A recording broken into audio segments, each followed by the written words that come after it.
Welcome to Sausage on a Fork, a podcast dedicated to the UK's longest running children's drama programme, Grange Hill. My name's Neil, and in each episode I'll interview a former cast member about their life before, during and after their time on the programme.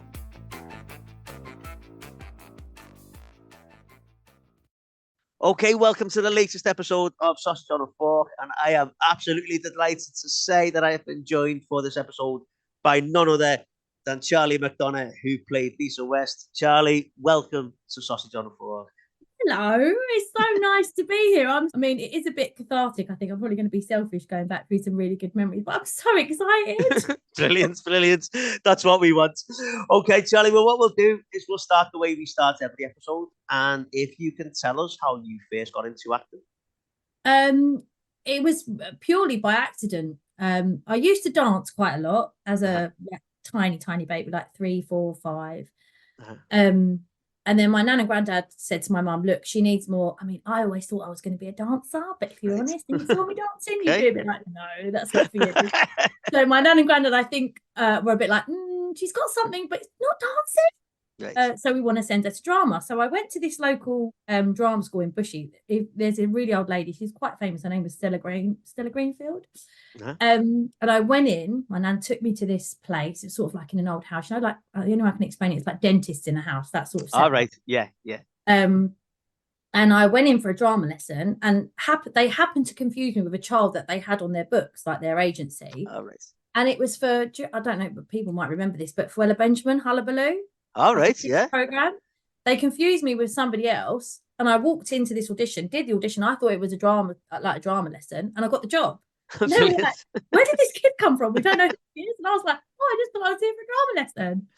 And that was it. It just sort of went on from there. I stayed with them for a little bit. I was very lucky as a kid. I managed to book quite a few jobs. Right. I think although people say, it's talent, of course it's talent, but I do think it's right place, right time as well. If you're seen by the right people and you're constantly up. I did Annie Get Your Gun in the West End after that, and I had to dye my hair red for that, which my mum was not, and it was obviously naturally blonde, not bleach blonde like this, but it was naturally blonde and it was bright red. And I did Les Mis, and I did a Ready Brek commercial, and I did loads of stuff as a kid. And I just loved it, and I just worked all the time. I did, kids, the BBC did a whole educational series. I did loads on that. I was just very lucky. I worked constantly. I went to Germany on a commercial. I went to France on a commercial. Wow.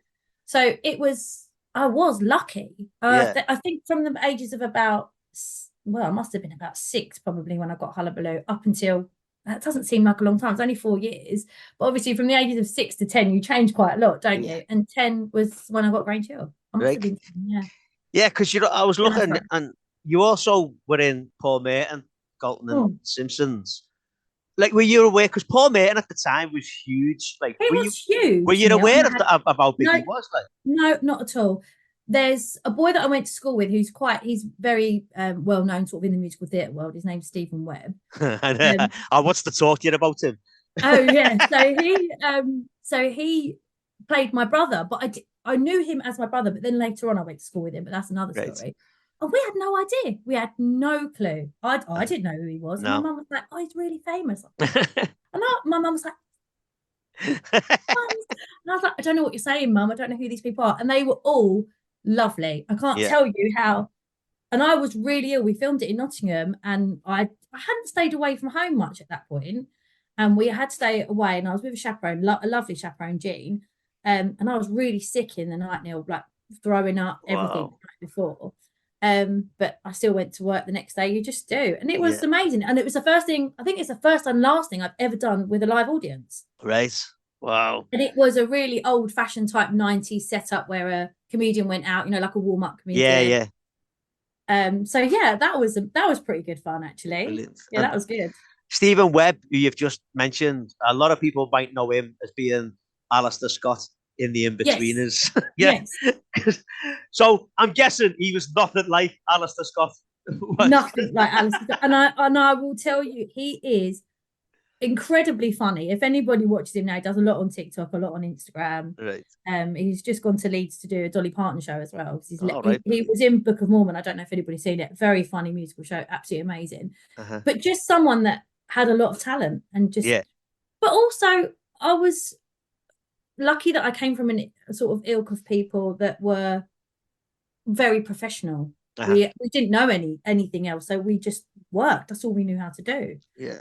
Which sort of you can see as you see those people now doing well, and you think, well, they knew what to do then. Yeah. Yeah. And so, like you say, you worked with Paul Merton and Nigel Planer. Was there anyone else, like any other sort of big names you worked with back then? I would say that he was probably the biggest at the time. Yeah, definitely for then. Afterwards, obviously. Oh, and Floella Benjamin, of course. Floella Benjamin was huge. I think, I would say at the time he was probably the most famous person I've worked with. Yeah. Great. Okay, cool. All right then. So we'll talk then about Grange Hill. So it went on air in 96, or when 97. So it would have been 96 when you were filming it. So were you a fan of Grange Hill? So I dipped in and out of Grange Hill as a kid, but I think I was very young because I would have only been, when I first started casting for it, I was only 10 because this is what they had. I can't tell you, Neil, how many auditions I went for because I don't think they were. I know that probably people have mentioned this before, but you have licensing days when you're a child, and my licensing days would have been different to the boys, so they couldn't because they were a bit older than me. They couldn't. You'll see if I say to you now, there's bits where you think, oh God, why is she not in it? Yeah. And it probably was because I'd done my days and they could keep working. Right. So that was, I think, a big thing for them. So that was always an issue. But yeah, I was 10 when I cast for it. So I must have been maybe dipping in and out of it since I was about 7. I think the first sort of stuff I watched was like the Justine and the Sean Maguire type age. That's probably when I first started looking at it, and it was massive. It was to me, looking back now, it was huge. Yeah. And I tried to explain to my children, not that they have any concept of it. You can't watch things online now. You could only watch what was on kids' TV between 3 and 5. That was it. So it was a captive audience. So to me, it was huge. Yeah, it was massive, and it actually was true. Like things like that children watch on TV now, I don't think ring true to real life. I mean, I don't know. Maybe I'm wrong, and I know they probably can't show the stuff that Grange Hill used to. But sometimes I think, is that fair? You know, is that really? It's not. I don't know if we're doing kids any justice there, really. Yeah. But yeah, I was, and then and then I was really sort of into it. I can't think of what Alan's character would have been, but Alan Cave. Oh yeah, Dennis. And all that year. I really watched it, and I can't remember. Was it Amy Arnie's? Amy. Yeah, them two. And the boy in it, Martin. Was his name Martino? I can't remember. Yeah, Joe Williams. He played Joe Williams. Yeah. That was when I watched it, and obviously when I first started, they'd either just left a couple of years before that. And I remember walking into the chaperone's room, and they had a wall of all publicity pictures. Yeah. And that's when it dawned on me. I was like, oh my God, I'm actually here. Brilliant. God, I'm actually here. This is not happening. So yeah, I was definitely a fan. I wasn't like an avid fan, but I knew of it. I was more of a Biker Grove girl, really. Oh, right. You can't say that on here. No. Okay. Moving swiftly on. I think Grange Hill was probably a bit too close to home for me. I was already living it. Right, okay. Okay. So at the first scene that we see you in series 20, and it became apparent early on that Lisa was just mates with lads. Like, it wasn't really any sort of... The first scene, you're actually playing football with the boys, with Cracker and Tom, or Speedy, as he was known back then. And then it just sort of faded away. It did. Stick. I don't know why. Yeah. And then Mr. Jones, diehard, was given the kids grief about an assault course. And Speedy said that Mr. Jones needed sorting out. The Cracker dared him to do it. And Speedy said not to dare him because he was going to do it. So Cracker said he double dared him. And the legend, the Grange Hill institution of the Double Dare Gang was born. It's So that line, Neil. It will stay with me forever because I remember Ollie's little, like, because we were so young, I remember his little face. Don't dare me. I dare you. Don't double dare me. And it was just born from that, wasn't it? And that was it.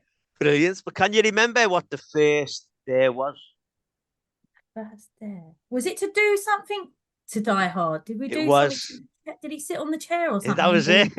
Something like that. That's what I remember. I remember being gutted that it wasn't me that got to do the first one. Right. So it I was. remember thinking, no one wanted it to be me. So Matt had to put a stink bomb That was it. on his Stinking one. chair Yes.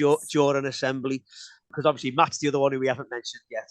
Lisa, Matt, Cracker, and Speedy, as he was called then. And during that scene, when Matt was doing it, he actually had to crawl through Lisa's legs in the assembly Yes. Oh to God, get yeah, I there. remember that. So Lisa was sat behind Die Hard, meaning she was under suspicion for it, but they did get away with it in the end. But the next one was against Alec. This is probably one of my favorite memories I can ever tell you. Right? Because I think we were probably the first year in a while that had a lot of airtime. Like we weren't just gradually sort of introduced. We were bam, that was it. We were in. Yeah. There was we were constantly being seen. Like when I've looked back at episodes now, I think I've got a lot of screen time for kids that are new. Well, you were in over your 6 years. You were in 91 episodes. Like I'm not gonna lie. Researching Lisa West has been an absolute ball ache for me because of how many episodes you were in. They couldn't get rid of me now. I was always knocking on script editor's door. Let me be that. I was I'm not going to lie, I was very pushy. I wanted that screen. I was going to get Brilliant. Brilliant. So going back to the story then about Alec then.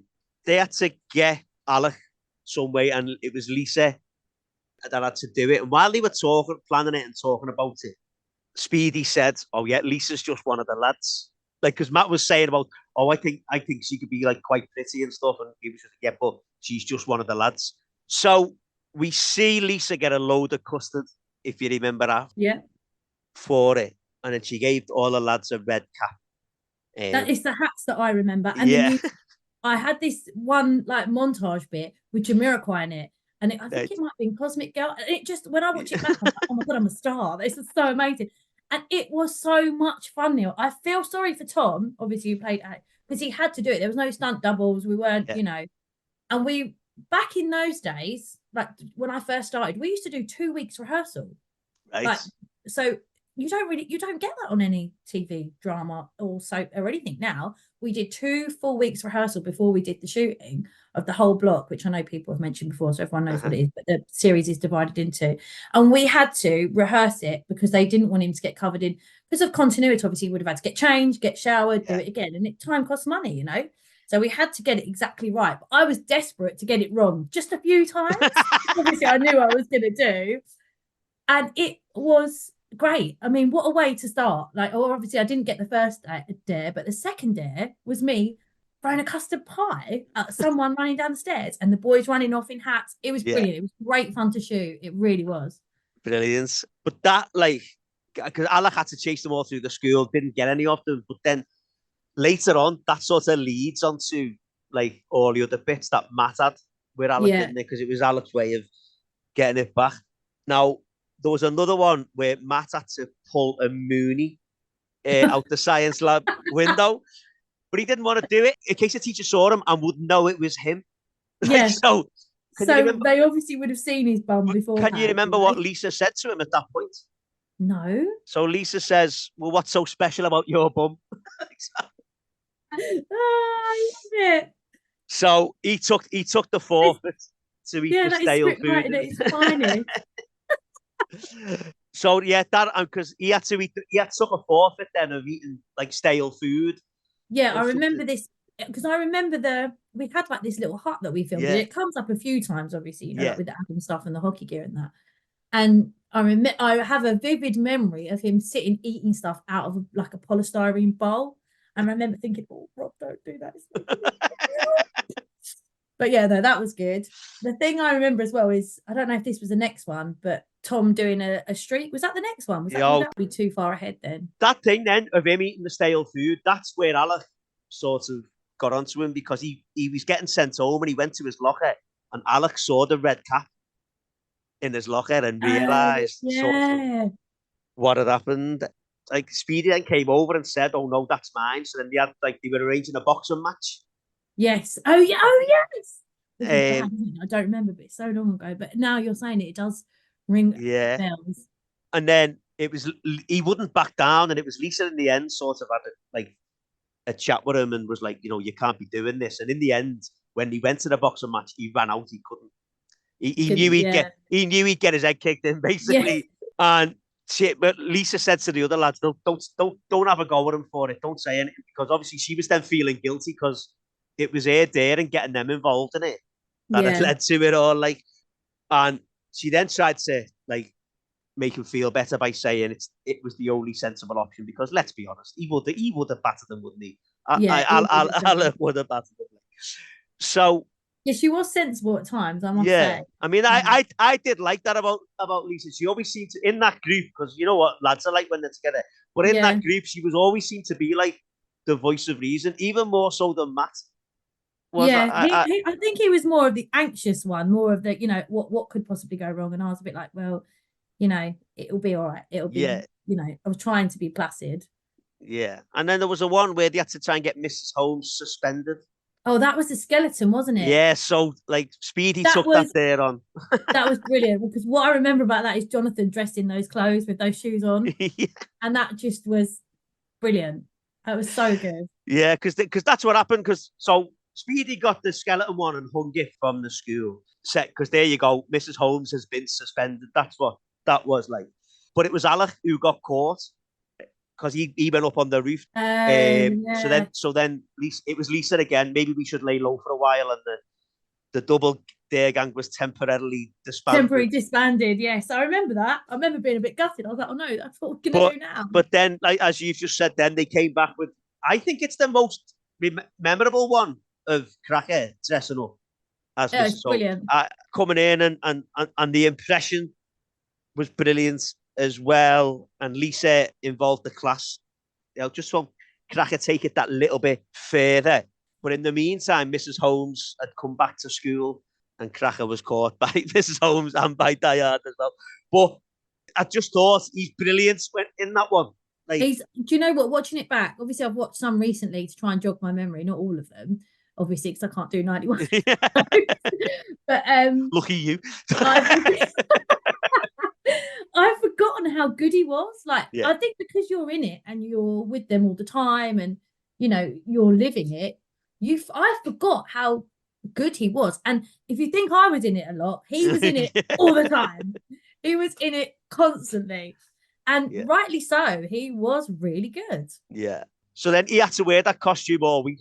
You remember that was it? That was his punishment for when he got caught. And again, we see another PE lesson. Now I have to ask you this, because Lisa's wearing a Spurs shirt. And I'm an Arsenal fan. Right, okay. I was going to say, was that your choice? No.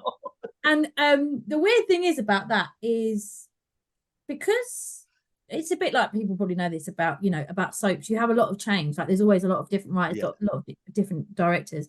So it's sort of down to you as the actor to keep the continuity of things they may not necessarily remember. And I don't know if it's the next series. That might have been my favorite series, 21. Is 21 the one with the flower babies? I think it is, yeah. That might, and the flower baby's got a Spurs shirt on. I remember somebody asking me, is this right? And I was like, yeah, she's a Spurs fan. And everyone used to take me, used to be like, oh, Charlie, you've got to wear a Spurs shirt. And I was like, yes, I know. It's not through choice.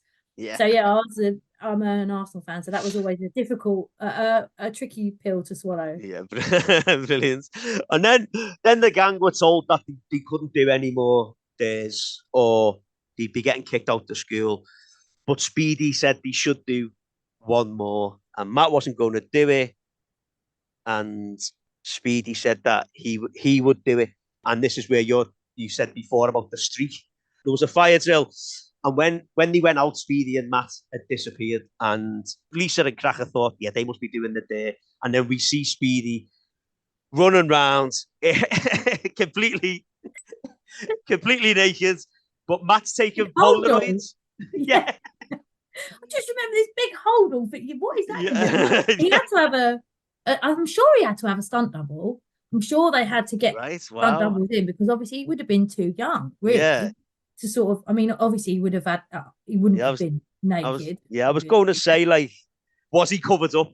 But yeah, obviously... he was definitely. He would have had shorts on under the bag for sure because they wouldn't have been able to. That would have been a whole other issue for the BBC. But I'm sure they had to, from if my memory serves me rightly, I'm sure that they had to have a stunt double and they had to get this stunt double. So I remember Ollie being like, "Oh, I don't know if I don't want people to think like that or vice versa." I was like, "Yeah, make sure you get a good one. Just have make sure you see first." But that was great. That's one that sticks in my mind. Yeah, and I didn't realise how people have remembered the Double Dare. It is the Double Dare Gang. You know, even when, I was 15, 16, still doing it, people were like, "Oh, yeah, you're from the Double Dare Gang." I was like, I thought that was like over, but that's still an association. I get people now, like, have said to me, you need to get someone from the Double Dare Gang on the podcast. It's like that's how you know it's the Double Dare Gang. Yeah, people still remember it. And I remember at the time, not necessarily my first year, maybe this second year or the third year, I was desperate for something else, not but for a different story, because I think that I wanted something with a bit more drama, or I wanted something a bit more, edgy. And now when I look back, I value it so much more. Yeah. When I think about the stuff that was going, I can't remember. This must have been, I think, I probably am saying this, that 21 was probably my favorite series. There was all that stuff going on with the knives and, and the Judy, and at the same time, we're doing something hilariously fun, which was, and I think that was amazing. That's incredible to do now. But I was really jealous. I remember being really jealous of these gritty storylines that everyone was getting. And I wish now, looking back, that I'd just been like, that's amazing. That what we did was just great. Yeah.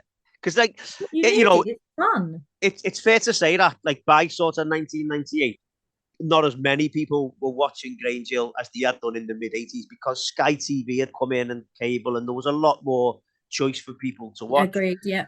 And I think people that, like, haven't seen the stories of the Double Dare Gang, or, even as you just said there, at that time, there was, the Sean and Alec stuff going on with the knives as well. And I think if people had watched it sort of in the, the zenith in the 80s, they'd watch that and go, "Do you know what? That is just as good as the stuff that was happening in the 80s." And I think people that watched it, actually people that were avid fans or watched it, would agree.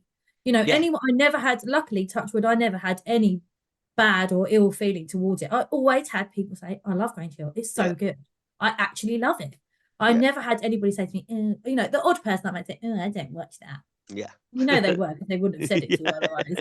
So, you get the odd one like that. But the general consensus was they really liked it. And it was, I don't want to say hard hitting, because it's not panorama, but, it was, some of it was a bit close to the edge. When I look back, I think they never get away with that now. Definitely, like the Tom and the Leah stuff. Did he? Yeah. Or did he not? There was so much stuff that I think is relevant to kids. And I think that, I've heard people mention it before, that, well, I think we're doing kids an injustice by protecting them so much from things that they are going to see, or they are going to experience. And we're not giving them the benefit of showing them, it happens to other people. You're not the only one, whatever that may be. I remember like the Fiona Wade stuff, the drink thing, the Renee thing when she was bulimic and Matt thought she was pregnant. All of that stuff was, it happens to people's mum and dad getting divorced, Gemma, obviously, before mine, people getting robbed for their phones, Colin getting attacked, me getting attacked. There was all things that were relevant, but then there was also things that you watch and think was hilarious, like Cracker dressing up as Liz Holmes, the custard pies. There has to be a balance, and I do think they did that. I'm probably biased, but I do think they did try to at least, get that over. Yeah, no, brilliant. So we'll move on then to series 21, which you've said is your favourite one. And it probably is my favourite, yeah. And by this time, Gemma Lyons had come on board as a member of the Double Dare Gang. She's great. She'd already been there. she'd already been in the school, but she'd never really bothered with Lisa and the lads. There was a few sort of outsiders. Yeah. I don't know if they did it to sort of level out the gender thing. Right. Because obviously there was Sally Yeah. that played Tracy later on. Obviously Maggie that was Gemma, and there was another girl, and I'm going to be really bad, but there was a couple of other characters. Yeah. That was sort of there, and I think they just laid them in case they needed them if they wanted to put another dynamic into it. And you couldn't have got much better with Maggie. It was brilliant. That whole thing, what she added, I think was. And was that's I it. probably was a bit put out. I'm not going to lie. I was a bit. I was a bit like. But because Gemma was such a different character to not just Lisa but the lads as well, and it was great having that that extra bit of dynamic because she was so well spoken and all this middle class kid that had turned up, and just suddenly decided to be friends with us, which was weird. I just loved her. I loved working with her. She was great fun, and again, when I look back now, what brilliant little actress. Just totally at ease with whatever she was doing. It was great, and she really did. And I honestly, I was really put out at first. I was like, they're doing this. Are they trying to get rid of me? Like, I'm the girl. I'm the one. I'm the main character here. And then we were just really good friends, and it made such a that my memories of going to that school, that Radford Hall or wherever she was, where we had to rescue her. We did like a 2-day shoot, right, on location, and we stayed in a hotel maybe 1 night, 2 nights. Well, as you can imagine, it was carnage, absolute carnage. If you ever get to interview any chaperones, I'm sure they'll tell you what a nightmare it was. I'm not adverse to admit it. I was naughty, and when I say naughty, I didn't do what I was told. I just did whatever I wanted. But I will say this now, it's me being modest, but I think, a really very professional on set. Like, I knew what to do. I knew exactly what I was doing. I was always very well mannered around crew. I was always learning as well. If I was always like with Sparks, like, how does the light here? How does the light there?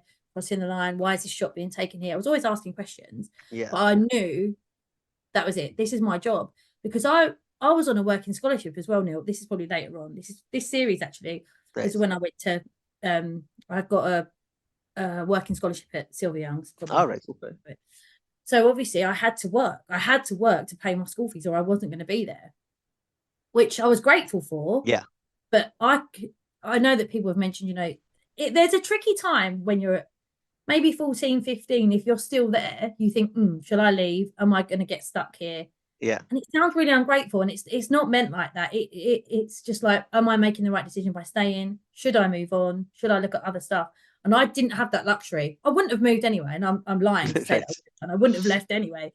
But I didn't have that luxury. I think I was the only person in that situation where if I was working to pay. Yeah. Everybody else was a kid and didn't have any pressure, but always in the back of my mind, if I got the sack, I could lose my place at school. Yeah. Yeah. And there was people that got, although I was naughty, that's how I got away with it, because I was so good on set. I could be naughty. But going back to that series, that was amazing. That green bus, I remember this green bus we pulled up in, and it was this massive big school, and it was just amazing. It was like being on a Hollywood film set, because you have on location catering for those 2 days, stay in a really posh hotel, and you just go wild. There's like 5 of you that have spent the last 2 years intensely together, and you just have a ball. And I'm so grateful for those times, because we just literally had the best times. Yeah. We were very like them outside, because we were always playing pranks on people. Yeah, I've heard that, to be honest. Yeah. I'm surprised other people haven't said this to you, but it started with others doing it to us. Right. The year we started was both Laura's, Peter, Sam, and Tom, and George Stark, obviously. Yeah. I remember them being in the green room, and the 4 of us, I could have only been young, because I remember having a Mickey Mouse jumper on. So I must have been 10, 11. And we walked into the green room, and they were like, pretending that they were boyfriend and girlfriend here and boyfriend and girlfriend there. And then they made out that this person was 2-timing this person. And me and Rob, I remember thinking, we're like, do we tell the other person? Do we tell the other person? And this went on for like the first week we were there, and they kept it up the whole week. And then we were like, we told someone, and it all came out, and they were like, we played a trick on you. And we were like, ha. but really were like, no, this is funny. So we did it. I know that we did it again too. Must have been Jade. It must have been Jade, John, and all of Yeah. those. We did it to them, and it probably went on. We used to do it all the time.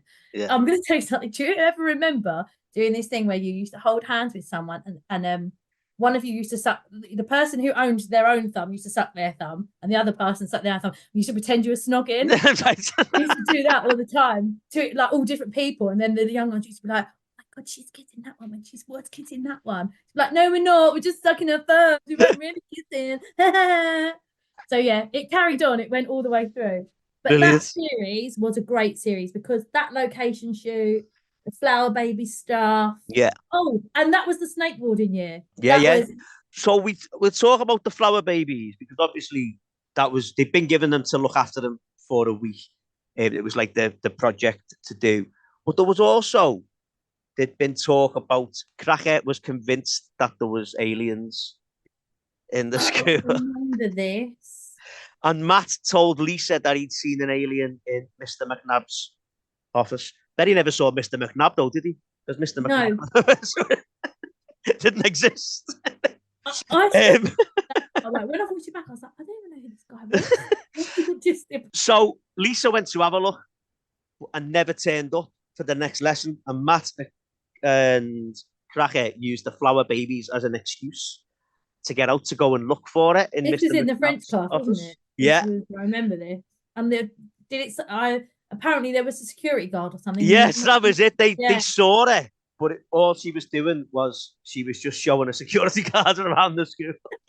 And then when the Flower Babies project had ended, can you remember what everyone started doing?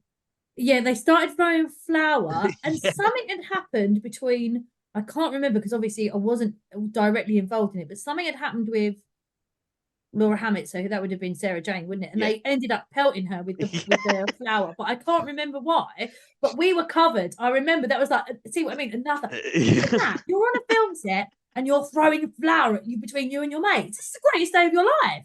It's amazing. Well, the thing with Laura, Sarah Jane turns around and tells them all to grow up. So they all start throwing.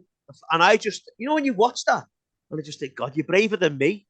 Throwing flour at Sarah Jane. Like she was quite like that in real life as well. I was lucky she was my friend, but I wouldn't want to get on the wrong side of her. Because I was thinking, forget Sean and Alec. Sarah Jane's the one I wouldn't want to get on the wrong side of. You know that. Yeah. And you mentioned the snakeboarding as well. Lisa was on Tom's snakeboard and crashed into Mr. Robson. I love Stuart. Obviously, I'm so sad about the news because I don't know. Well, it must be testament to how long he did it for, but how he put up with us for that amount of time, just me alone, probably, because he had to do a lot with me, bless him. Right. Even like in my later years when I get mugged and he has to go off and, try and chase the man. He must have had the patience of a saint. And he was never rude, never moaned, not to our faces anyway. I don't know if he moaned to anyone else, but he never passed comment. He never moaned about us. He was always incredibly patient, imparting words of wisdom. If I had to do that job now, I'd be like, these kids are doing my head in. Yeah. Because you've probably heard it, we were a little bit precocious. I mean, your kids on a major TV series, living the lives of your dreams. So we were a little bit, and you get comfortable. You also get quite comfortable in that. Like I was saying to you, when I'm knocking on doors asking for storylines, I can't imagine that doing now. Yeah. I'm nearly 40 years of age and I couldn't do that. But at the time, you're so comfortable in that family, you think that you can do those things and it's all right. And so when I look back at him now, all of them, Sally, Rachel, Lee, I don't remember any of being horrible to any of us in any way, ever. And I don't know. So I will give Stuart his credit. Yeah, that I remember that coming down the ramp and just knocking him straight over. Like, could you skate? No. So I remember when they told me the storyline, I originally thought they said skateboard. And I was like, I can't skateboard either. But I'm not very good on wheels, full stop. And they said, you've got a snakeboard. I was like, what's a snakeboard? And I remember I'd seen it in Hamleys. It was like this new craze. And they went, you've got to learn it. I was like, oh, please don't tell me I've got to learn it. But I wasn't going to give up. I was like, they've given me the storyline. I'm going to take it and I'm going to do it as best I can. We had to go to lessons. Ollie actually picked it up quite quickly, but he would do. He's one of them people that, Right, okay. Whatever he did, it sort of worked for him anyway. Yeah. And I remember thinking we went to lessons. Where I lived at the time, my mum, well, she still lives there now, but she backs onto a park, and I was going round and round this park. I was covered, absolutely covered, arms bruised, legs bruised. I was getting bashed left, right, and centre, but I wasn't giving up. No. But we had to do it. Yeah, we had to learn how to do it to make it look as real as possible. I mean, luckily for me, I did have a stunt double that was a boy with a wig on. Yeah. That actually was a stunt double, but that was great. That was really good fun as well. It was good to have those things to do. Yeah. Yeah. Because that after that was the Double Dare Gang wanted to join the roller hockey team. Yeah, that So, again. So for me, I hadn't really had much contact with Aidan and Rochelle and them, and that was sort of, I suppose, who I was watching, right. because they were obviously still, they were still a year above us, and they might not have still. Oh, I think Aidan might have been the only one that was left because he was young. He was the younger out of his lot, so he. Yeah.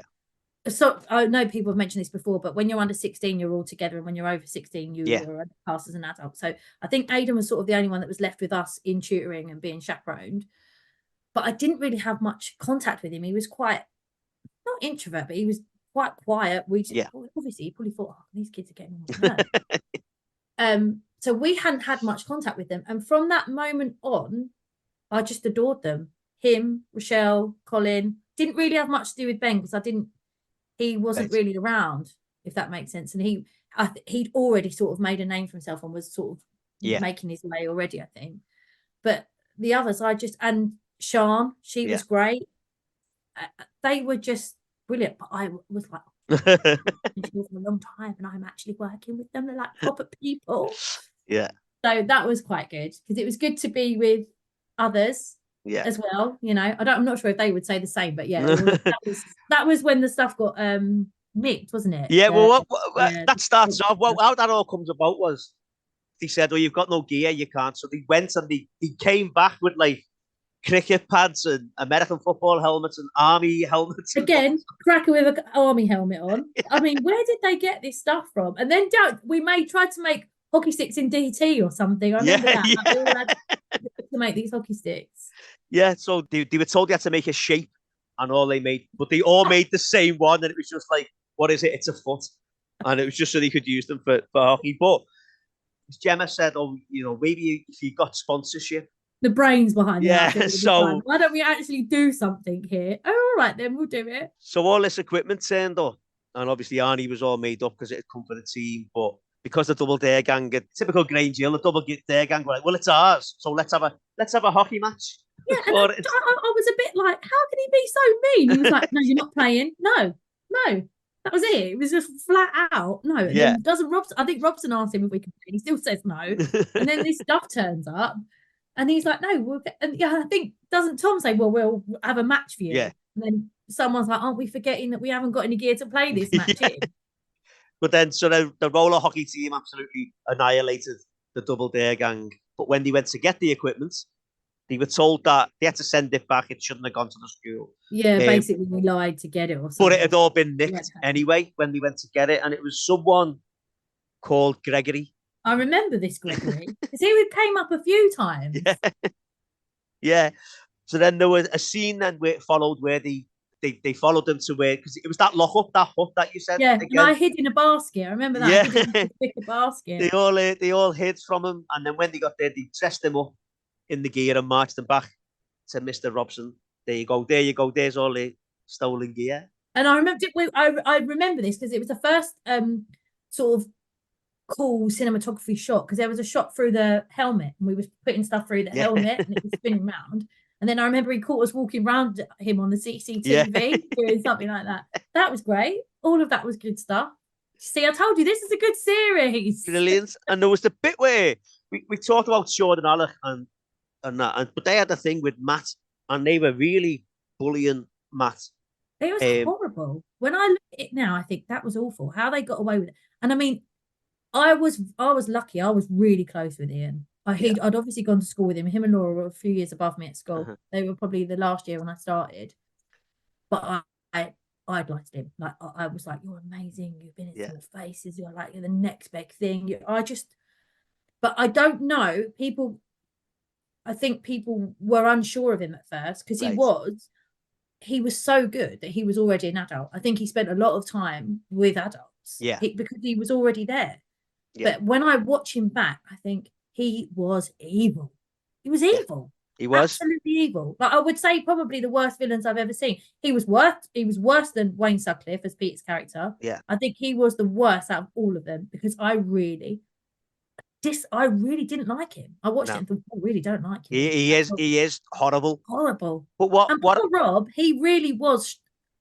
I know it was a lot for him to do at the time. I remember thinking, this is a lot. Like, he was working a lot. But But he does it so brilliantly. What I like about that storyline is it shows you that it doesn't matter how tight you are with your mates. If someone's bullying you to the point where you're terrified, you do get isolated, you do get scared, and that's really what they prey on, isn't it? The hope that you will not tell them, because really good that he didn't tell his mates who he was so close to. Because something would have happened. He would have, for example, maybe not me or maybe not Cracker, but I know that if he'd have said something to Tom, he would have said something. You know, it goes back to the boxing thing. He was the sort of character who would have broached it, which could have ended up making it worse. Definitely. I mean, this is the bit when he's holding on. Am I right in thinking he gets given some sort of drugs or something? Yeah, he had to plant drugs on Wayne. It's all through this series when all this other stuff is still going on. And you're so right. Again, showing that if you are bullied, it doesn't matter how close you are with friends. You don't always tell someone. Yeah. I mean, eventually he tells Gemma, doesn't he? I think. It was with Gemma, and then it all came out. It was Laura. Judy Jeffries actually caught him, found him on the. She sees him on video or something, doesn't she? Yeah, I vaguely remember that. And I also want to talk to you about the mice race as well. Do you know I got bitten by one of those mice and I had to go and have a tetanus? Brilliant. Because I was going to ask you, were they actually there when they had the race? But clearly they were. Now, can you imagine? There's like 15, 12, 13-year-old kids with all these mice in that tiny room. Because like when you shoot things in a studio, obviously you can remove walls, can't you? And you can get to certain angles or whatever. But this was an actual closed off room, so the camera had to come in around all these kids, around all these. Now, I'm not particularly good with rodents. Like my worst nightmare would be to go on I'm a Celeb and be near a rat. Right, okay. To find a rat in any situation, I don't like them. Mice I can sort of tolerate. But I remember holding this mouse and it bit me, drew blood. It's like, where did they get these? And it was like, oh my god, Charlie needs to get a tetanus. We need to get her to the doctor's. I was like, brilliant. But it was that. See, again, that's that series. That was towards the end of the series, wasn't it? It was. Yeah, I'm sure Robson pulls us at the end of that and says, you're near. That's it. Yeah, it's funny because when Robson and the teachers all turn up when it is. Oh, I remember this. Everyone gets out except the Double Dare Gang. Yeah. I remember them walking, and I remember Lee being at the back, Mr. Hankin, like talking. And everyone gets away. That's true. It's just the Double Dare Gang get nicked on that one. And we'll move on then to series 22, and you were only in 9 episodes in this one because you made up for it in all the other series. I think this must have been the series. How old would I have been? So it was 90. It went on air in 99. So the reason behind that was the boys were doing their GCSEs. Right. I think that must have been that year. Right. Okay. And the big story. Oh, I know. Oh, this is the season that Amy Winehouse is in. All right. Okay. Didn't know that one. When you watch it back now, do you remember I remember this thinking, this is so awful. Is this the date? This isn't the dating one, is it? When we pretend to date each other? No, this is the year after the dating one. Is that the year before that? Yeah, this is the year before the dating one. Oh, maybe not then. I can't remember what year. What happens in the 9 episodes that I'm in? This is the one where Gemma does actually get sent to the boarding school because it's when her mum and dad are splitting up. Oh, right. Yeah. So this is okay. This is the one where Gemma gets sent. Well, no, at first it's just about her mum and dad are splitting up, and her dad's going to move away, and she didn't want to live with her mum. So she nicks the passport at one point. Yes, so she does. Yeah. Yeah. So the dad suggested she went to a boarding school, and and the Double Dare Gang hold a protest on the playground. So we have like 197 reasons to stay at Grange Hill. There you go. Yeah. Bored. But as you said, she nicked the passport from her dad to stop her going, and the dad basically then decides that she's going to boarding school no matter what now. And Matt got a postcard from her saying help. With stamp. There was something. There was like a bad stamp if you're having a bad time in it, and owl stamp if you were having a good So time. Is that right? yes, that was it. Yeah. So then that was when they went to rescue her from the boarding school, and they're in the middle of nowhere looking for her. They're in the woods, and a bloke comes along and tells them where the school is, but says, "I'd stay away if I were you. There are things going on in that place about which I cannot speak." So they're all The like, man with the "Oh, bush yeah." But they eventually got there and made their way inside to the tune of Mission Impossible. Oh, when we're dodging in and Yeah. out of trees. And they do find Gemma, and they take her for a picnic. And then Gemma tells them that the fella they've seen in the woods was the old school porter who'd been sacked for Drinking being on the job. for drinking on the job. Your memory's tremendous, by the way.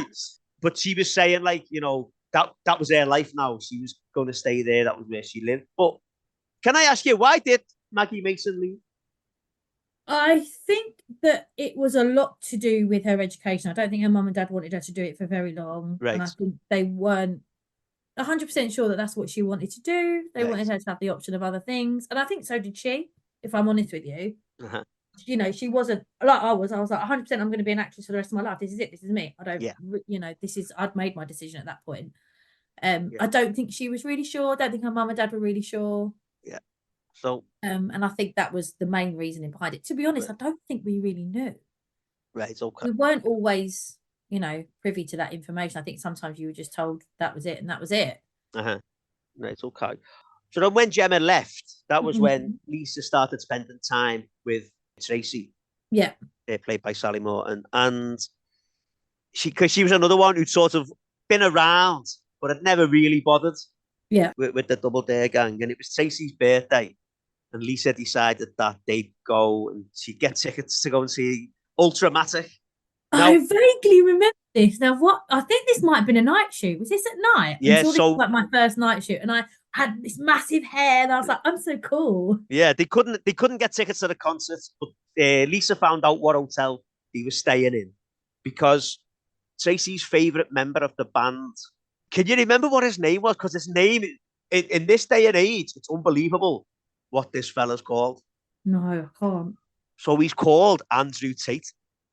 No, he's not. Well, they refer to him as Andy Tate, but the character's name is Andy Tate. Yeah, How and I just weird. think that is like, wow. How weird. So yeah, so the end. I remember when I read the script, I was hoping that it would actually be someone famous. Right. So I was like, please let it be a heartthrob from somewhere. Please let it be Robbie Williams. Yeah.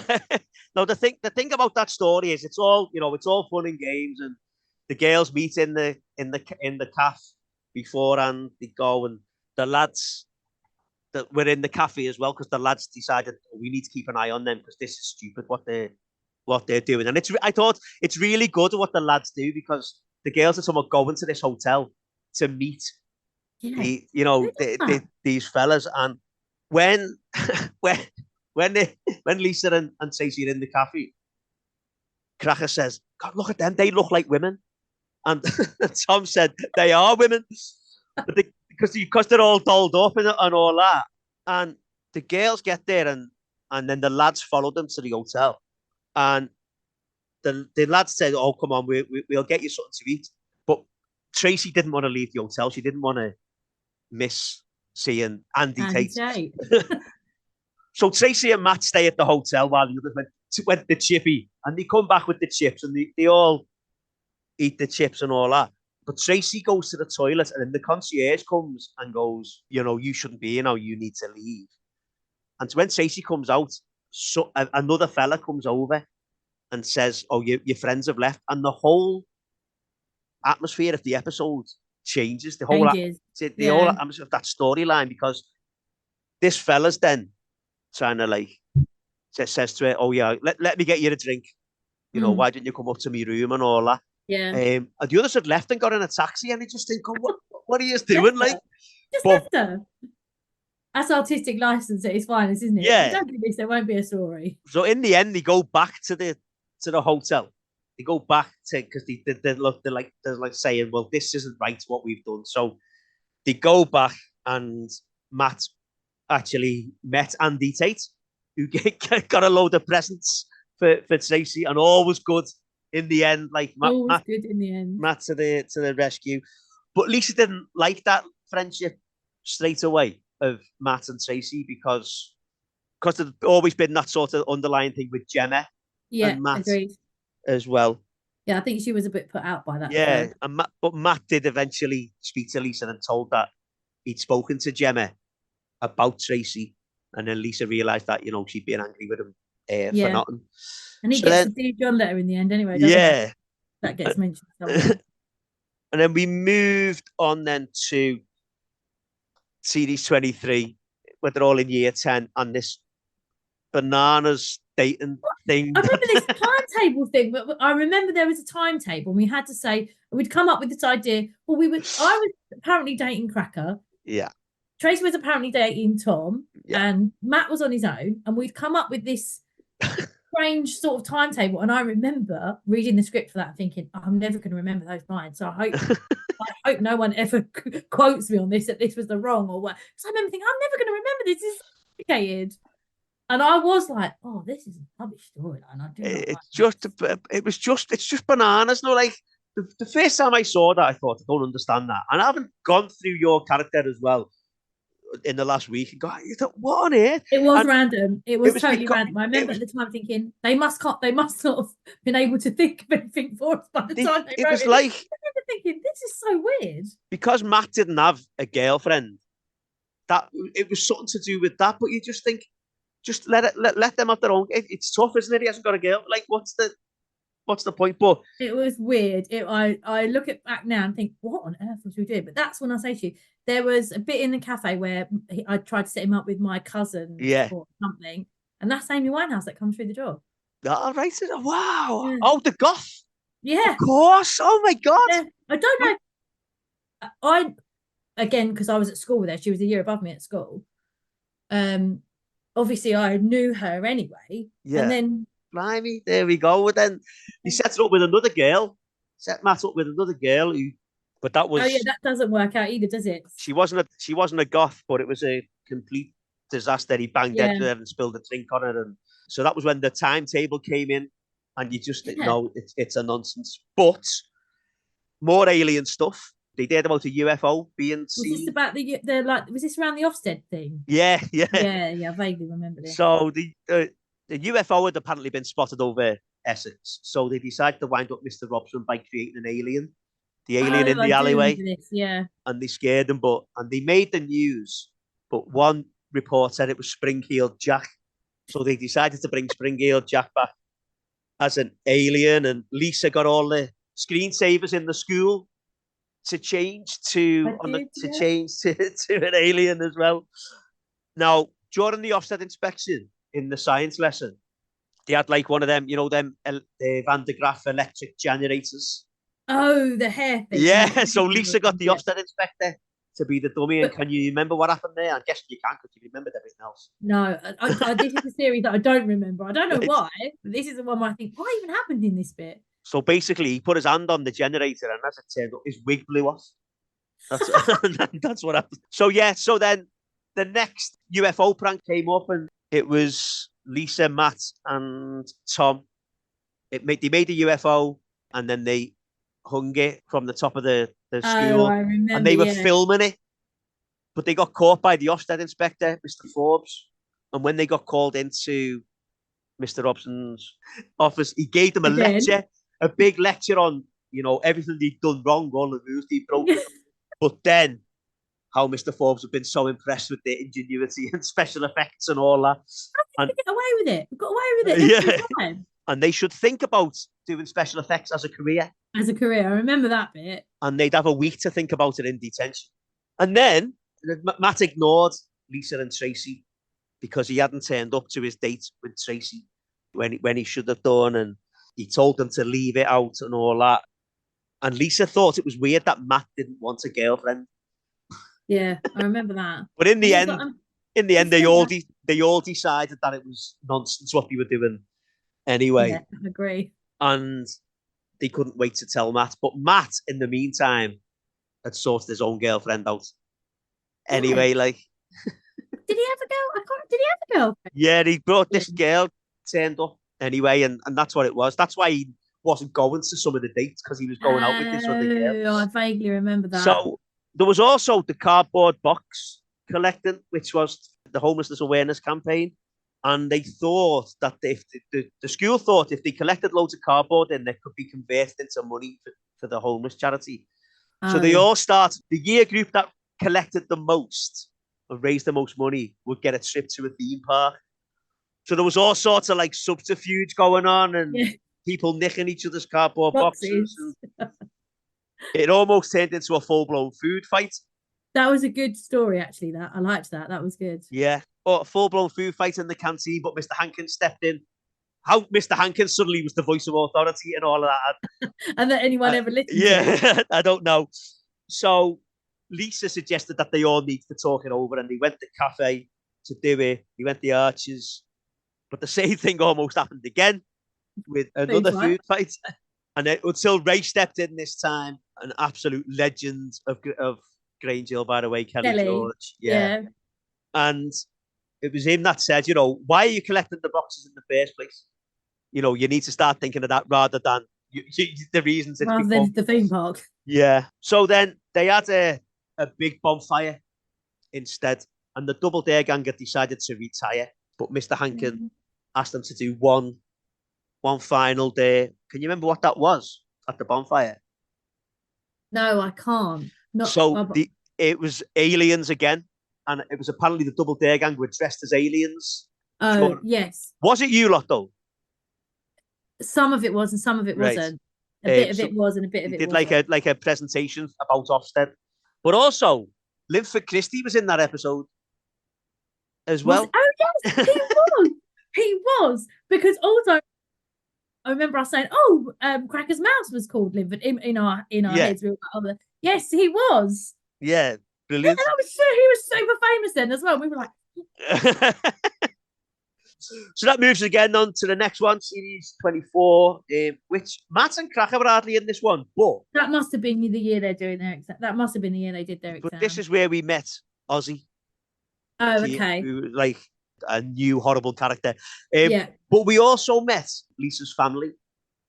So this is the year that this is the year Shona starts then. Yeah. Okay, yeah. Well, and that when you get given, because a lot of your scenes were not in the school. Yeah, like a lot of the series would have been. Yeah, a lot of them were in the house. So obviously, you know how amazing that was. I honestly was like, this is amazing. This is my show. I've got a whole family. Yeah. I've got sister. Everything's about me. Sure. Brilliant. But the mum and dad were always arguing, and eventually the mum moved out. Lisa was obviously blaming the dad because I imagine for any kids to be going through that, they want someone to blame. Yeah, I think it's only natural, and it's also natural to not know, because obviously she changes her mind, doesn't she, Lisa? Later on, obviously she knows what happens, but I think it's just natural for you to not to need someone to blame, and also to not be sure of what's going on. Yeah, definitely. So I was lucky. I had a great on-screen family. Like Claire Skinner was my mum. Like, that's pretty cool. Yeah. So I was very lucky. Yeah, brilliant. And as you say, with Lisa blaming her dad, she called him pathetic for not even trying to get the mum back. And that poor man, he really did get the. I mean, and I think I'd come into a bit of my own then as well. Obviously, I was about 15 then. I think I was probably dealing with a lot of teenage angst myself. Right. So, I think that's pretty clear to see that I had some way of venting it somehow. This was like the first time you were given like sort of your own storyline as well, because up until then it had always been Lisa and the Double Dare Gang, or Lisa and Tracy, or Lisa. It was between us all. There wasn't like I think Matt had a couple of storylines on his own by this point. Yeah, so but it must have been great for you to then suddenly. Yeah, it was. That's what I was saying to you. It's amazing. I had a family, I had a mum and dad, I had a house, had a whole studio house set up, and I was lucky. Like all of those actors that I worked with were amazing. Again, I still don't know now how the adults put up with us. Yeah. But I learned so much from that one series. Yeah. About myself, not just about everyone really. And I had a massive storyline. This was huge because I knew that it wasn't just for this bit. I knew that it was going to carry on. The minute you're given a sibling at the school, you know you're set. You know there's always going to be, you know that you're always going to be working. So I knew, I was like, this is it. This is my time to show them really what I can do. Yeah. And I really felt that. I know that I really felt that at the time, and it was massive for me. I was really thankful. Yeah. People have said as well, like when they get like a family in Grange Hill, it really helps as well to like flesh out the character a bit more as well, because they're not just a school kid all of a sudden, Yeah, you know, they're a and family member as well. you're not one dimensional. You don't Yeah. just know this person at school, because you know we all know that people can be different in different places. You know, Yeah. you're a different person at work to who you are at home, and it just gives you a bit of background to who this person really is. Yeah. You know, and the stuff that they're going through, or how they've been behaving, or what leads them to where they are now. And I was very grateful for that. Yeah, because Lisa sort of became like the mother figure of the house, because obviously the dad was going through a lot, and you know, then the dad told Lisa about the mum had been having an affair with this fella, and she'd moved in with him, and then the mum came round, and they'd been led to believe that they were she going was to get coming back for good, but they just started arguing again, and it was when Shona ran out and a bloke ran after her. The bloke caught her was the mum's boyfriend. Yeah, and that's when Lisa then realised that everything that dad had told her was true. Yeah, like, you see a change in her, quite obvious, and yeah, probably quite rightly so. But he, at the beginning, she's like, "You're useless." I know that there's like one scene in particular where I iron his shirt, or he's meant to phone the gas, and we've got no hot water or something, and he doesn't phone them. He's not doing anything, and I think she's angry that he's not doing.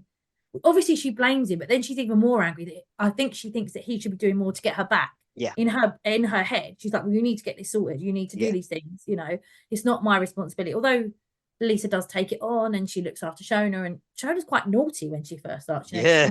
Maddie, and I think Lisa knows that. She's like, you know, you need to. This is not helpful. You know, Dad's going to get, you know, in trouble with Mum because you're being naughty, and that's going to then put more pressure on him. But until that point where, you know, she comes round, the mum, and she's like, you know, I think there's probably a lot of kids out there that were watching it thinking, I always thought my mum and dad were going to get back together. I always thought that was what was going to happen. You know, it's inevitable. And then there's somebody else. Well, then that's it. You know, it's done, isn't it? You know, when someone's, and then I think, does she have a baby? Am I right in thinking? So what happened was, so Shona had German measles, right? So Shona wasn't she can't go round or something. The mum came round, but wouldn't go and see Shona. Yeah, and she just wouldn't. And then it was later on you find out that the mum is pregnant. Yeah, see, and that's when I think as well, there's little things in there that you know that are sort of knitted in for parents to see. So you because as kids, I would never have watched that and thought, why is she not seeing her? She's not well. Yeah. You wouldn't have known, would you, as 15? No. So I always think that there was like themes knitted in for parents that were watching it, or parents that were catching a glimpse of it. A bit like how it's not the same, but you know, like in The Simpsons where there's jokes that adults get, but you know, the kids don't, but you can all watch it together. I always thought that there was something knitted in for adults, always. Well, funnily enough, it's funny you should say that, because Lisa had a bit of a get-together. Max and Ben went round to Lisa's house because they thought it would be a big party, but Lisa was like, oh no, we're just having a bit of a get-together. We're just going to watch a video. And she says to Ben, here's a video, you know, you can pick which video we're going to watch. And so the video that he picks, he says, I remember this. I've wanted to see Encounter Jane by the back door for ages. And Michael said, like he said there was always little things like that, as you've just said there, little things like that getting thrown in. But yeah, no, that I didn't know. I don't, isn't it? Even then, I probably didn't even know. How did you get away with that? But you know what else I've noticed while I've been researching your episode? There was a scene you mentioned, Ben Freeman and Sean before, in the scene where they break up and Laurie goes round to Chris's house and kicks off, and she wrecks his room and writes graffiti all over the place. The word dickhead is written on the wall. See, that episode as well, they all call her a slag. I mean, would you say that now? I don't know if that's a swear word or not. I don't really know the but I mean, they wouldn't say it on telly now at 5 o'clock, would they? But dickhead is written on the... That's brilliant. I need to find that bit as well. So he says, I wanted to see that. Yeah. See, this is what I mean. There's always things knitted in you don't realise. It's only now. Encounter Jane by the back door, yeah. But it turned out it was a horror film. And as they're watching it, someone starts knocking on the back door and they get all like scared and that. But it turned out it was just Shannon who came in and said that she'd been dumped by Danny Hartson. Oh, yeah. And that was a storyline in itself. But Lisa then gave Shannon some brandy and they all start drinking it then. And that's when Lisa gets drunk. I remember this. Now you're talking about it, because funnily enough, I did a commercial a few years after. Well, I might have been. Was I still in it? I did a commercial for a Scottish. It's called Hebe's anti-drinking campaign. Right. If you Google it, you'll see it. And I had to wear a Steadicam, and it was about this girl who fancies this boy. She's walking down, and she sees this boy, and he says, "Oh, do you see the state of her last night?" And then she suddenly reminisces about all the stuff that's happened. Getting drunk, being sick. But that happens. And I remember doing that and thinking, this happens to kids. They do this. Definitely. And, Lisa, as I say, she gets drunk and she shouts at her dad and stuff and saying, it's no wonder Mum had run off with someone else and that she hated them. That bit. When I watch it back, I'm vicious. Yeah. It's very deep cutting. Definitely. So obviously Lisa had the hangover the next day and Tracy was there helping her out and told her what she'd done the night before. And we all have those friends, don't we? Yeah, don't we just? But after that, she then decides that she's going to have another party. And Tracy said it was a stupid idea because of what had happened last time. And that she wouldn't help her tidy up this time. And Lisa then told her to not come at all. And it starts getting a little bit fractious between the two of them.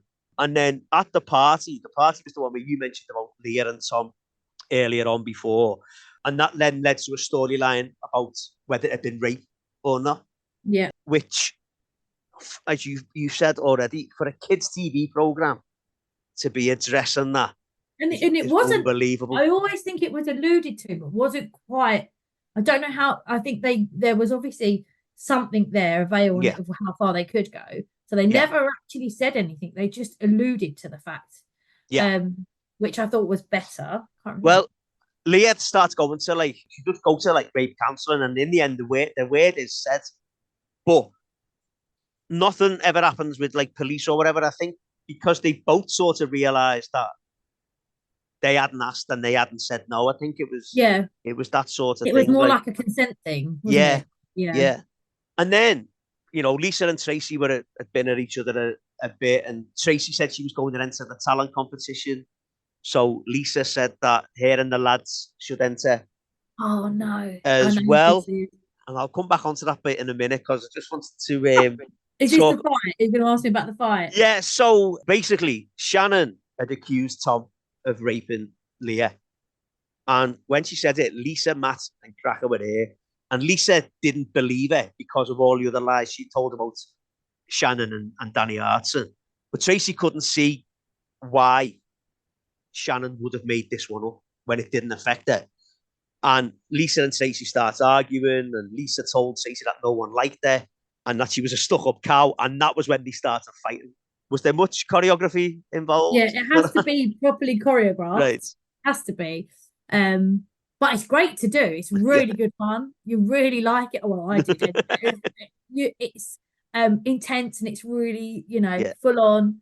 And it's another skill. That's the benefit of working on a long thing, is you learn so many different skills. You get the opportunity, to kiss someone, to fight with someone, to be sad, to be happy. You get this emotional range. It's like a training scheme, really, when you think about it. And you get all these opportunities to do all these different things in one place and in the comfort of people And it was amazing. It's great. And I love watching that back as well. Yeah. Very EastEnders like. That first slap looks really real as well. I don't know how it looks so real, but it does. It's shot brilliantly. Yeah, I watched it the other day and I was like, no. The problem is when you do those things as well, it's difficult not to preempt it. So it's really difficult to sort of state. So you more or less are like, if you're the person on the receiving end, you are a bit like, do you know what? Just do it. Yeah. If you can't get it, just do it. So I think she did actually hit me. Not hard, but there is some contact on it. That's probably why it looks so real. Okay, so I've just mentioned the talent show. So Stacey was going to enter it. Lisa said that her and the lads should enter it as well. And she sang Crazy by Britney Spears with Cracker, Tom and Matt as her backing dancers. Now, I say the word dancers very, very loosely Oh, we because rehearsed that for ages as well. And I kid you not, right? I know people have said this before, even when I've listened to Piers. I thought this is it. I thought that's it. I'm just going to be famous. I'm going to be the British next. I'm going to be the British next Spears. That's me.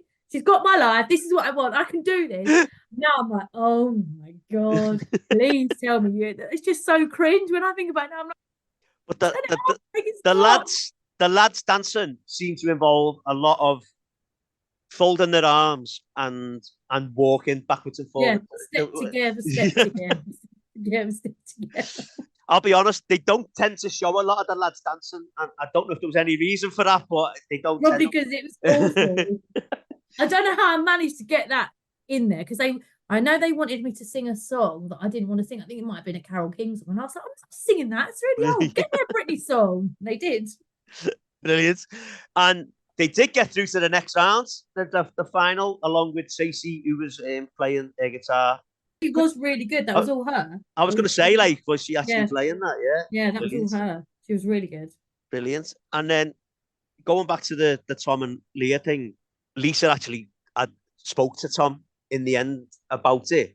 And that was when he sort of said, well, she never said yes, but she never said no. Oh, yeah. And Lisa was like, well, that's not a reason why, you know what I mean? And yeah. And then Lisa also spoke to her dad about everything that was going on and about how she couldn't cope looking after him and Shona. Shona, yeah. Because Shona, as you said earlier, Shona was getting into trouble all the time. But, and it was like Mrs. Holmes was speaking to Lisa about it. And it was like, all right, yes, so dad's going through all sorts of but you should really be talking to the dad. And then the mum and Dave, the boyfriend, came round and talked to him about maybe going to live with them after the baby had been born. And Lisa kicked off again, saying that she wasn't going to dump her dad like the mum. Yeah. Dumped it. Which she deserved, I think. Yeah, definitely. Rightly so. And the dad was quite calm in that situation. And Lisa actually says to the dad, I'm quite proud of the way you've handled yourself tonight. But then the dad broke down because obviously he'd realised everything that had gone on and what he'd been doing to not only, for Shona and Lisa as well. And then after that, Tracy then tried to talk to Lisa, but Lisa was crying. And Lisa told Tracy everything that had been going on as well. And the one thing she says was, I've made my best friend hate me. And Stacey was like, well, no, you haven't. I'm not going, I don't hate you. And they performed then. They performed in the talent competition final. Believe by Cher. Can you believe that? But like a proper slowed down X Factor version of Believe. You made the song your own. Was it any good? I can't remember. It's It's not bad, I'll be honest. It's not bad. That's very kind of you. And then we move on then to your last year at Grange Hill, year 12. Tracy had left, gone to music college or whatever she decided to do. And you were still living with the dad. Shona wanted to go and live with mum, but Lisa didn't want to leave the dad. And then Lisa's on her phone and got mugged and gets thrown into the side of a van. Was that actually you again? Yeah, that's actually me. Wow. That's actually me, yeah. So a bit of stunt work as well. Put that was good. I like that. So that was the year that must have been the year I was having my exams, because she would have been a year older than me. Right. So that was the year that they had to take me out, obviously, a big bit in the middle. Is why it's happening. So I think what they did was you were in loads of episodes, but only for like 2 minutes. Yeah. If that, it'd be in little scenes, like. Yeah. And obviously Mr. Robson chased after the mugger, but fell and was really badly injured. Lisa broke her arm after that, and then that was when the dad decided that they should go and live with the mum. Shona did, but Lisa stayed with the dad. Yeah. And we see a thing where Cracker calls for Lisa, and there was a couple of scenes where the lads go around to try and get Lisa, but like with the Love Actually boards. Yeah, but there's no answer, and we see that Lisa is like having some kind of like PTSD. Yeah, she's got agoraphobia, basically. Yeah. Now, whenever I'm putting an episode of the podcast out, I do like a guess competition online, and I put picture clues online, and people have to guess who it is. Okay. The first person that guesses correctly gets to ask a question to the next guest. So, oh, that's exciting. So I've got a question here. It's come from Ryan Schooler.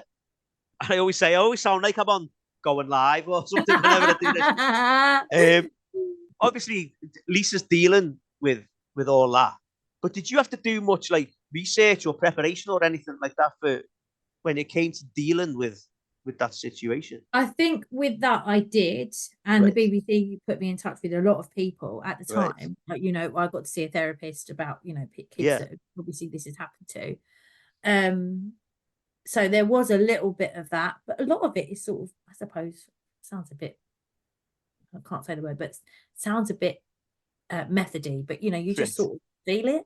Yeah. Sounds silly, but you get a little bit of flesh for it. You Yeah. definitely, and they do give you that. They definitely gave me, the opportunity to speak to people that, because you can't speak to kids directly. That's the other thing. Because you're Yeah. a kid, you can't speak to kids that have been through it.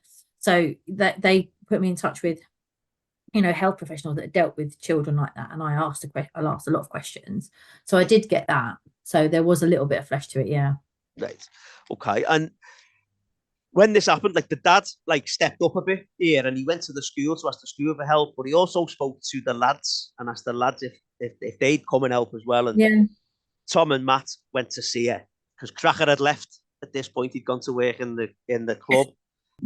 What a disaster that was. And they basically told Lisa that they needed her back in school because it wasn't the same without her. And so they said they'd go to the shop with her. And she went outside but couldn't do it. Can't Went back go. in. So then she had another visitor. Ray turned up. Kelly, isn't it? Yeah. Yeah, because he was in a In the wheelchair by wheelchair. now. Because he had the attack at the cafe. Yeah.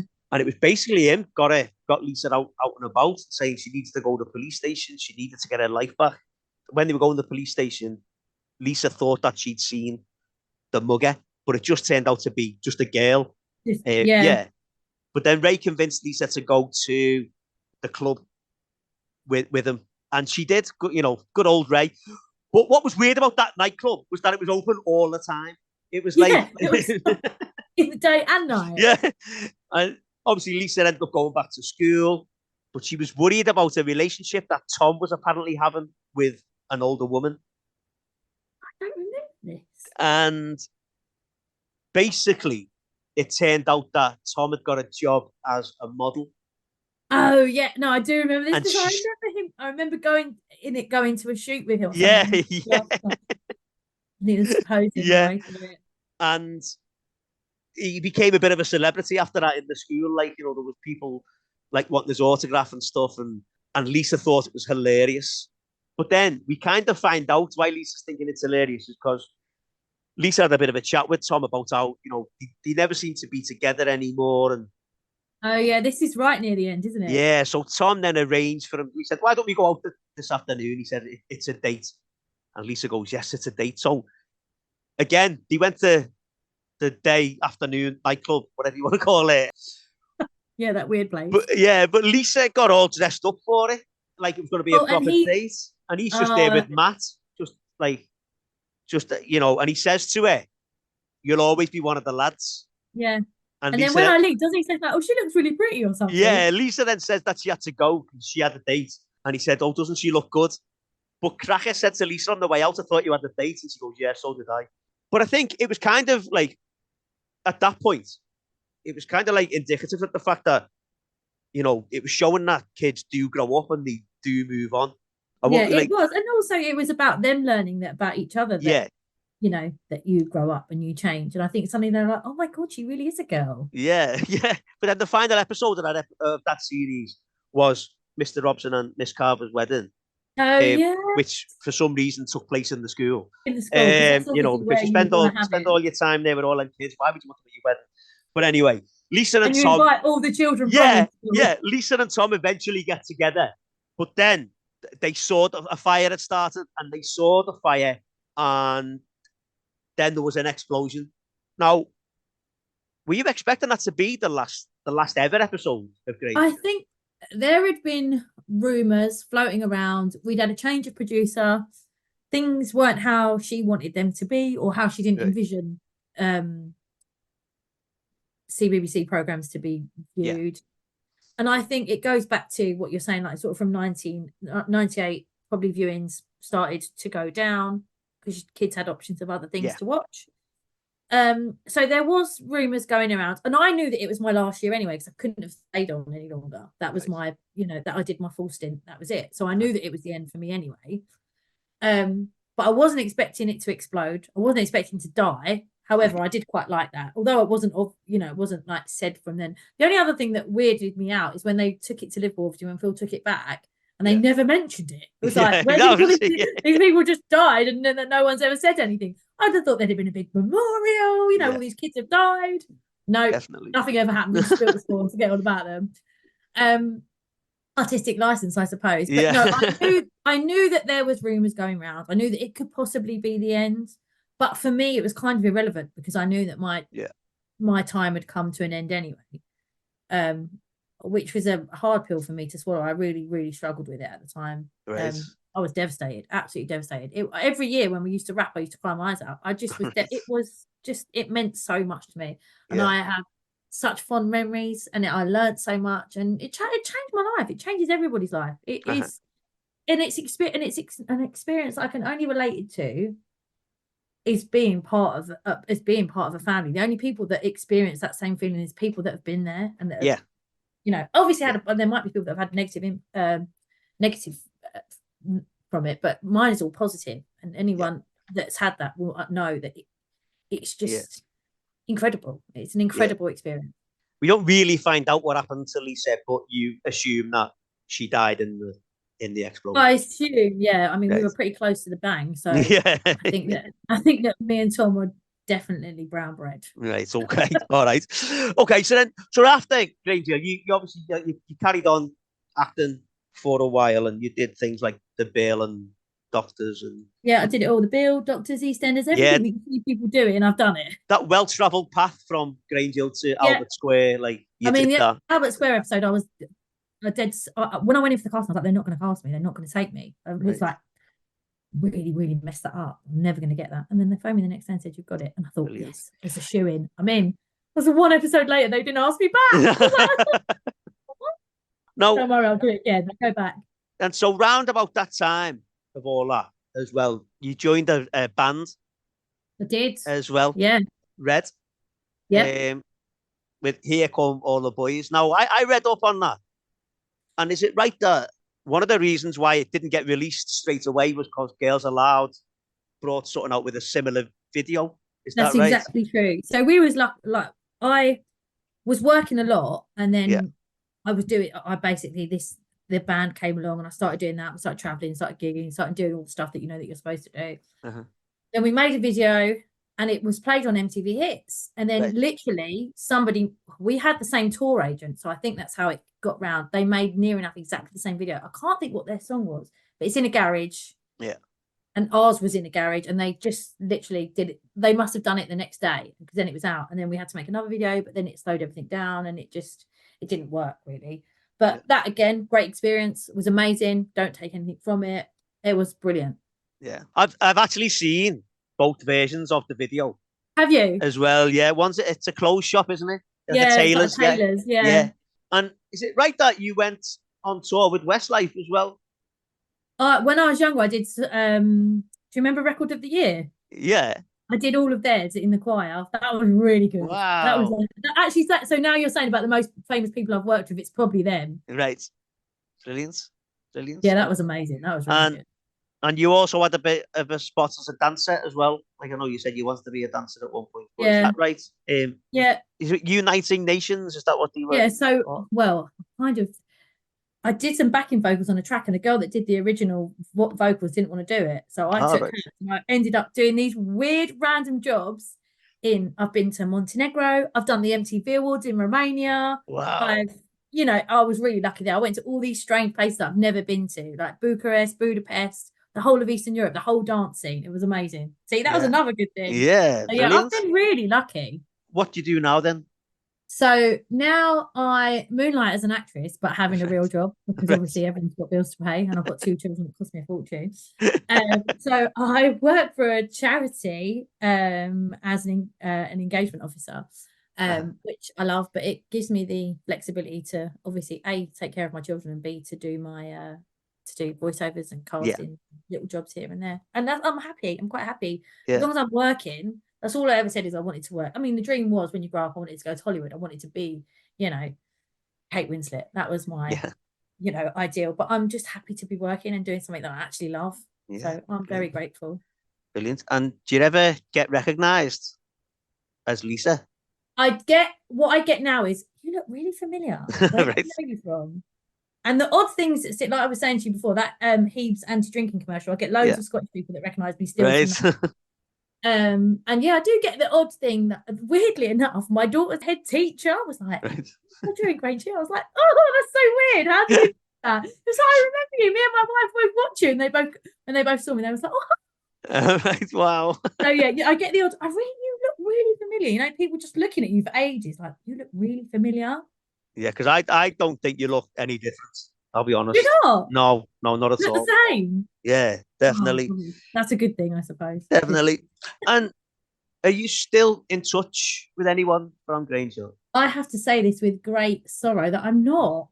Wow. I'm not. I wish I was. I really Right. do wish I was. I probably will be now. Hopefully, someone will message me somewhere. Yeah.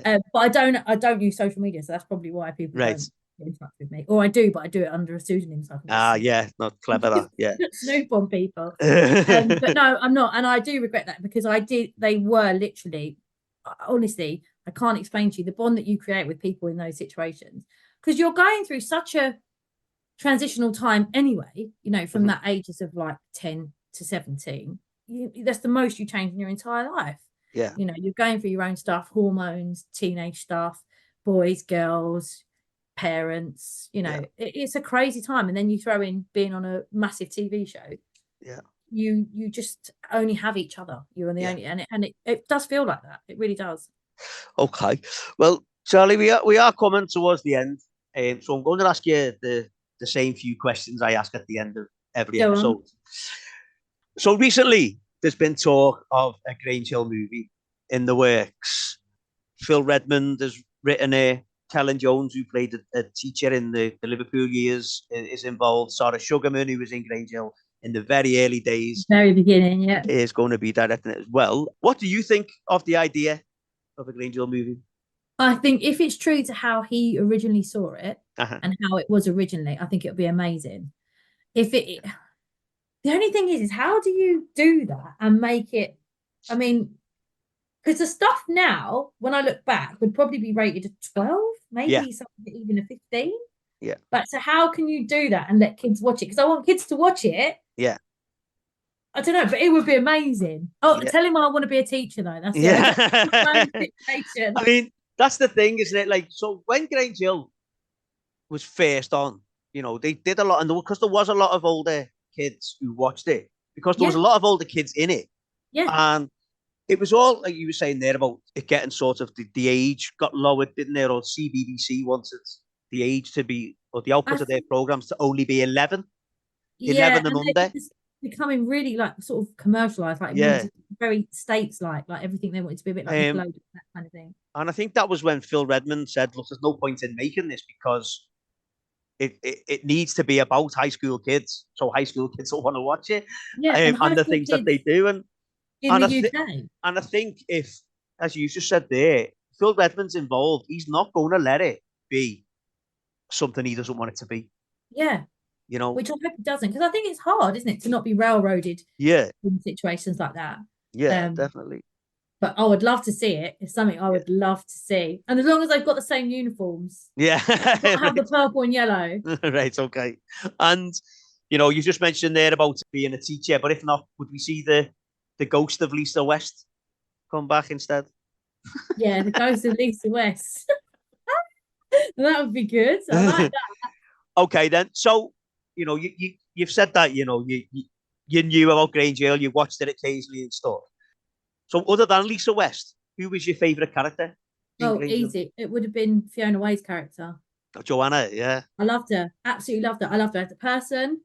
At first, I didn't. I was like, oh my god, she's the kind of spirit. She's so amazing.